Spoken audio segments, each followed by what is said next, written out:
ओम नमः शिवाय। जय श्री महाकाल। हर हर महादेव। कैसे पता करें कि आपके घर में नकारात्मक ऊर्जा है, आपके घर में नकारात्मक ऊर्जा का प्रभाव है।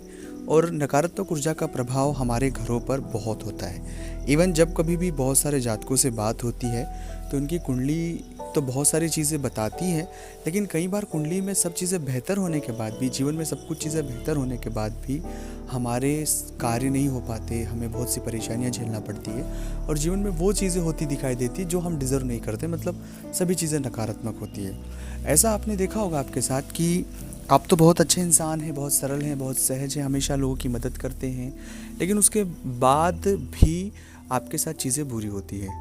तो ये जो कुछ संकेत हैं कि एक अच्छे इंसान के साथ चीज़ें बार बार बुरी होती रहती है, एक अच्छे इंसान को बार बार धोखे मिलते रहते हैं और एक अच्छे इंसान के साथ जीवन में जितनी सारी चीज़ें उसकी लाइफ में चल रही है वो बिल्कुल ख़राब हो रही है। तो इसमें एक बहुत बड़ा जो एरिया है, कह सकते हैं बहुत बड़ा जो संकेत है, वो है घर में नकारात्मक ऊर्जा का होना। अब नकारात्मक ऊर्जा का होना हम कैसे पहचानें, नकारात्मक ऊर्जा को हम कैसे दूर करें? सबसे पहला प्रश्न हमारे मन में तब ये उठेगा कि हम उस ऊर्जा को कैसे पहचानें कि हमारे घर में नकारात्मकता है। अब कहीं भी नकारात्मकता को उस वे में न सोचें कि किसी ने कुछ करवा रखा है या काला जादू करवा रखा है या जितनी सारी चीज़ें, इन सब चीज़ों में अपने दिमाग को ले जाने की ज़रूरत नहीं है। ये नकारात्मक एनर्जी जो हमारी एक सकारात्मक एनर्जी, उसका रिफ्लेक्शन है। नकारात्मक एनर्जी जो बहुत सामान्य है, कोई विशेष नहीं है, विशेष बहुत कम लोगों के साथ होती है पर आपके साथ नहीं है। तो पहले तो हम नकारात्मक ऊर्जा को पहचानने के तरीके को समझें। अगर ये चीज़ें हमें मिल रही है तो उनके उपायों और हलों को हमें अपनाना चाहिए, जिससे आप अपने जीवन में एक बहुत बड़ा बदलाव ला सकते हैं।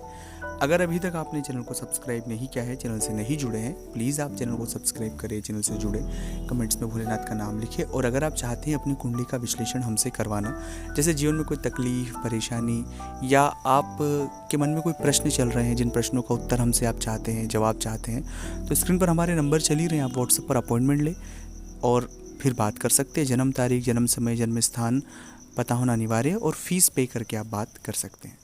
सबसे पहला संकेत है कि अगर आप बाहर से कहीं से भी आते हो और जब घर में आते हैं तो घर में आपको अच्छा नहीं लग रहा है। हमेशा नहीं, एक पर्टिकुलर समय से, 1 हफ्ते से, 2 हफ्ते से, 6 महीने से, 4 महीने से, कि घर में आने के बाद ही आपको बिल्कुल अच्छा नहीं लग रहा है। सब है, वही लोग हैं, सब लोग हैं, ऐसा नहीं कि किसी के जाने की वजह से ऐसा हो रहा है, वो एक अलग कंडीशन है। पर सामान्य वे में हमें ऐसा लग रहा है कि बिल्कुल मन भारी भारी लग रहा है। दूसरा संकेत है कि हमारा मूड बहुत स्विंग हो रहा है। मूड हर एक व्यक्ति का स्विंग होता है, लेकिन बहुत ज़्यादा स्विंग हो रहा है, इतनी अधिक स्विंग हो रहा है कि हम खुद कंट्रोल नहीं कर पा रहे हैं। तीसरा है कि मन में बहुत नेगेटिविटी आ रही, बहुत नकारात्मक ख्याल आ रहे हैं। हाँ, हम काम भी करते हैं, चीज़ें भी, लेकिन बहुत ज़्यादा नेगेटिविटी हमारे ऊपर हावी हो रखी है। तो ऐसी अगर कंडीशन है तो ये 3 सामान्य संकेत है। और चौथा है कि घर में कोई बार बार बीमार हो पाना, हमारे कामों में बहुत ज़्यादा अड़चने और रुकावटें आना, और लड़ाई झगड़े विवाद, और इस तरह का एक पूरा सेगमेंट कुछ महीनों से, कुछ दिनों से हमारे घर में हो रहा है। तो ये जो सिचुएशन है ये एक नकारात्मक ऊर्जा को इंगित करती है। तो नकारात्मक ऊर्जा को अगर इंगित कर रही है या नकारात्मक ऊर्जा है आपके पास, तो कुछ चीज़ें जो आपको फॉलो करना है। सबसे पहला है नियमित गीता का पाठ करें। नियमित 1 अध्याय गीता का पढ़े, 18 अध्याय में से कोई भी 1 अध्याय ले, नियमित पढ़े। दूसरा है 2 घंटे मौन व्रत रखें और उस मौन के साथ मन में जप करना शुरू करें, ओम नमः शिवाय, ओम नमः शिवाय, ओम नमः शिवाय। तीसरा है कि काउंटर ना करें, बहुत शांत रखें खुद को, किसी भी तरह की चीज़ों पर आप जवाब ना दें, और जो बातें चल रही हैं उनको बहुत ध्यान से समझें, खुद ऑब्जर्व करें गहराई से और चीज़ों को बहुत बारीकी से समझें। कहीं ऐसा तो ना कि गलत फहमी में सब चीज़ें हो रही है। और 5वां बजरंग बाण का पाठ करें, हनुमान चालीसा का पाठ करें।